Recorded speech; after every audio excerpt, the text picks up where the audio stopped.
Once upon a time, in a quiet little village, there lived a sweet young girl everyone called Little Red Riding Hood. She always wore a bright red cloak with a hood, lovingly sewn by her grandmother. One sunny morning, her mother said, "Grandma isn't feeling well today. Please take this basket of fresh bread, honey, and warm soup to her. But remember, my dear, stay on the path and don't talk to strangers." Little Red Riding Hood nodded cheerfully and set off through the forest. In the forest, birds chirped, squirrels scampered, and Little Red Riding Hood hummed a happy tune. But soon, a sly gray wolf stepped onto the path. "Good morning, little girl," the wolf said with a fake smile. "Where are you going?" "To my grandmother's cottage, deep in the woods," she replied innocently. The wolf's eyes glimmered with a cunning idea. He thought, "If I hurry, I can reach Grandma's house first." So, pretending to be polite, he said, "What lovely flowers grow here. Why not pick some for your grandmother?" Little Red Riding Hood smiled at the thought and stopped to gather a colorful bouquet. Meanwhile, the wolf raced down the path faster than the wind. At Grandma's house, the wolf knocked gently on the door. "Who is it?" called Grandma weakly. "It's me, Little Red Riding Hood," the wolf said, disguising his voice. But Grandma wasn't fooled. Her heart told her something was wrong. Quick as a flash, she climbed into a closet to hide.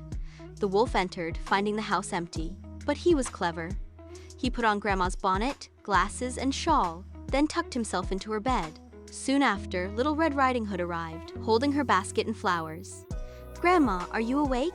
she asked, stepping inside. "Yes, my dear," the wolf croaked, trying to sound gentle. Little Red Riding Hood came closer. Something seemed strange. "Grandma, what big eyes you have!" "All the better to see you with, my dear," the wolf answered. "Grandma, what big ears you have!" "All the better to hear you with." "Grandma, what big teeth you have!" The wolf leaped from the bed, growling. "All the better to eat you with." But just then, bang, thud, crash. Grandma burst from the closet with a broom and shouted, "Not in my house!" Startled, the wolf stumbled backward. Just then, a kind woodcutter passing by heard the noise, rushed in, and chased the wolf far into the forest. The wolf never dared to bother them again. Little Red Riding Hood hugged her grandmother tightly. "Oh, Grandma, I should have listened and stayed on the path." Grandma smiled and kissed her forehead. "You're safe, my dear. That's what matters. And now, let's enjoy some warm soup together." And from that day on, Little Red Riding Hood always remembered. Listen to your parents, stay safe, and be careful with strangers. And they all lived happily ever after. Once upon a time, in a shining golden castle, there lived a kind and beautiful princess named Lila. She loved to play in the royal gardens, where bright flowers bloomed and butterflies danced. One sunny morning, Princess Lila sat by the sparkling fountain, holding her favorite golden ball. She tossed it high into the air, giggling. But plop! The ball slipped from her hands and fell into the deep fountain. "Oh no!" she cried. "My favorite ball is gone!" Just then, a little green frog hopped onto the fountain's edge. "Why are you sad, princess?"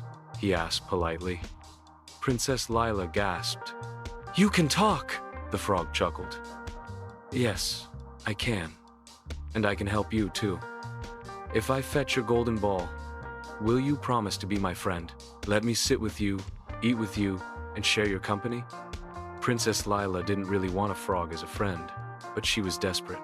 "Yes, I promise," she said. With a splash, the frog dove into the fountain and quickly popped back up with the golden ball. Lila clapped her hands in joy and ran back to the castle with her ball, forgetting her promise. That evening, as the princess dined in the grand hall, a soft knock, knock, knock echoed at the door. When the servants opened it, there was the frog. "Princess Lila," he croaked, "you promised to let me eat with you." Lila felt guilty but remembered her words. She gently placed the frog beside her plate. Though the king and queen were surprised, they reminded her, "A true princess always keeps her promises." The frog ate happily, then asked, "May I sleep on your pillow tonight, princess?" Lila hesitated but nodded. That night, she placed the frog carefully on her pillow. As she lay down, the frog whispered, "Thank you for being kind. Good night, princess." When the first rays of morning sunlight touched her cheeks, Princess Lila opened her eyes and gasped. The frog was gone. In his place stood a handsome prince, smiling warmly. He bowed and said, I was under a wicked spell. Only the kindness of a true princess could break it. Because you kept your promise, I am free." Overjoyed, Princess Lila and Prince Adrian became the best of friends. Together, they laughed, explored magical lands, and shared many adventures. And so, the princess learned that kindness and keeping your word are the truest forms of magic. And they lived happily ever after. One peaceful evening in Arendelle, Elsa stood on the castle balcony when she heard something unusual soft whispers floating through the night breeze. "Elsa, come find us," the voices called gently. Elsa frowned.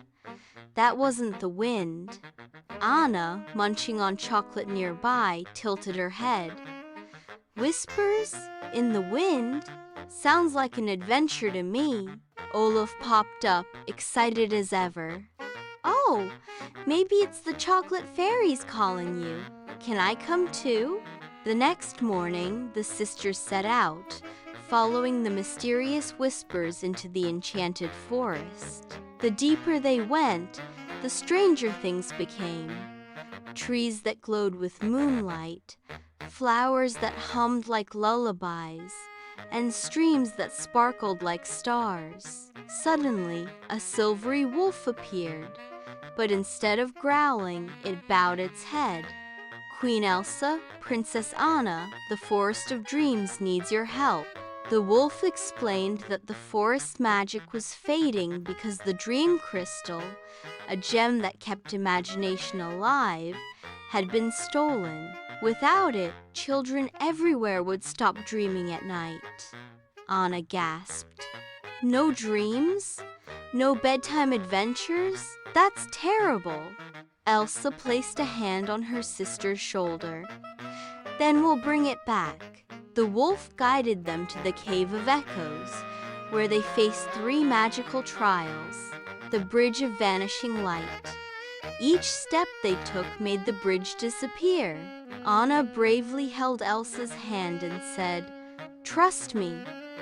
Together they ran and leapt, making it across just in time. The riddle of the singing owls. A chorus of glowing owls blocked the way.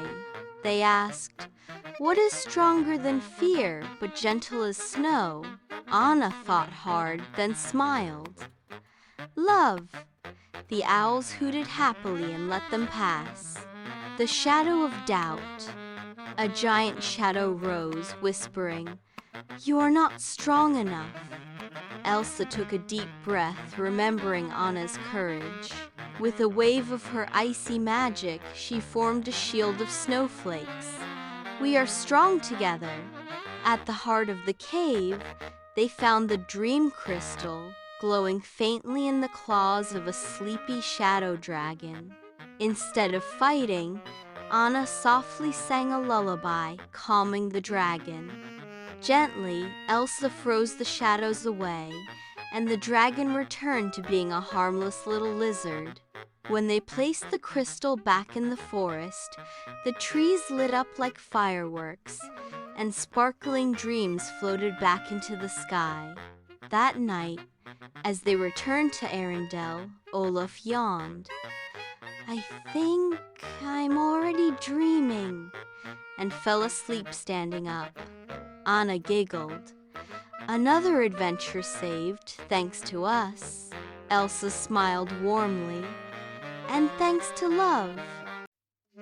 In that dream world, Leora met Prince Adrian, a gentle prince who rode a snow-white horse.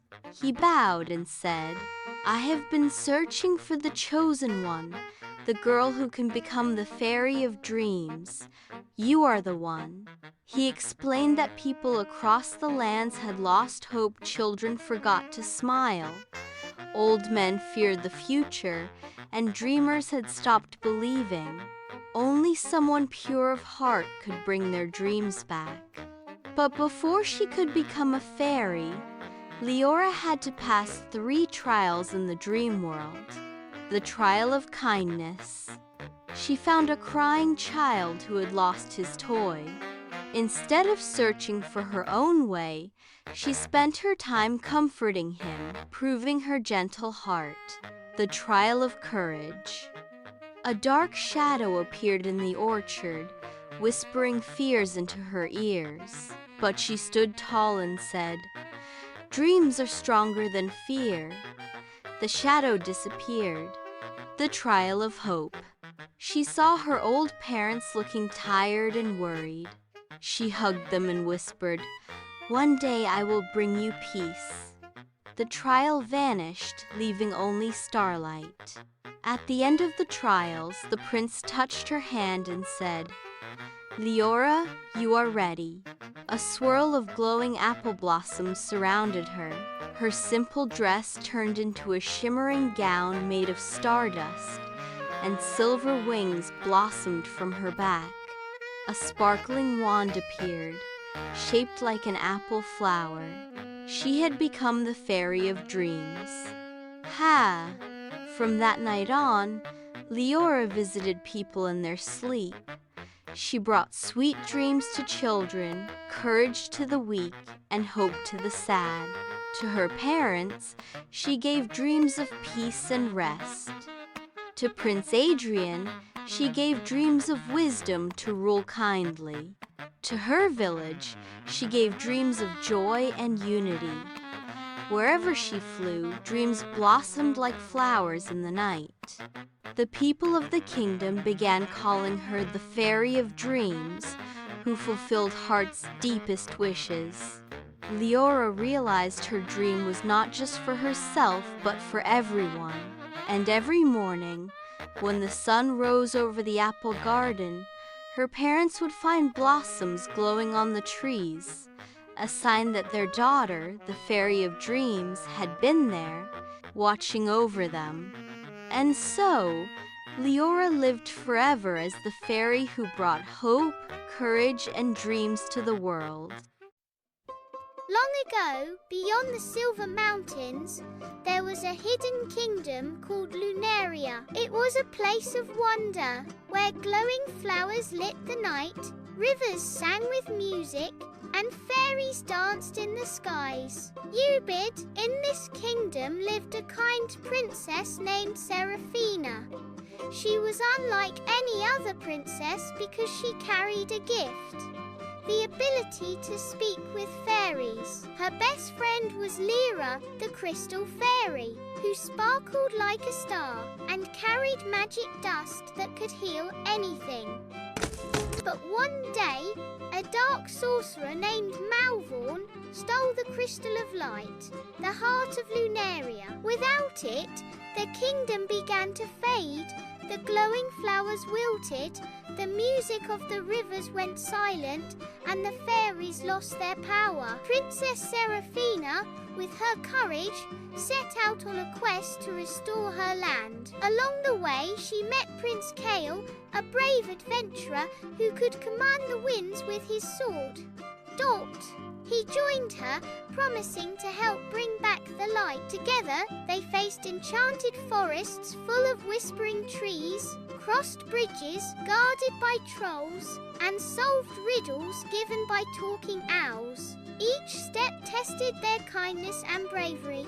At last, they reached Malvorn's shadowy fortress. The sorcerer laughed, swirling darkness around them. "You cannot defeat me. The Crystal of Light is mine." But Seraphina held out her hand to Lyra, the Crystal Fairy. With a burst of courage, Lyra sprinkled her shimmering dust, and Kale raised his sword, calling upon the power of the winds. Their magic combined with Seraphina's pure heart, forming a brilliant rainbow light that shattered Malvorn's darkness. He, the Crystal of Light, returned to its place, glowing brighter than ever. Lunaria bloomed once again, the flowers sang, rivers sparkled, and the fairies danced freely in the skies. The people of Lunaria cheered, and Princess Seraphina was hailed as the bravest of all. She and Prince Kale became protectors of the kingdom, ensuring that kindness, courage, and friendship would always shine brighter than darkness. And from that day on, Lunaria remained the most magical kingdom in all the lands.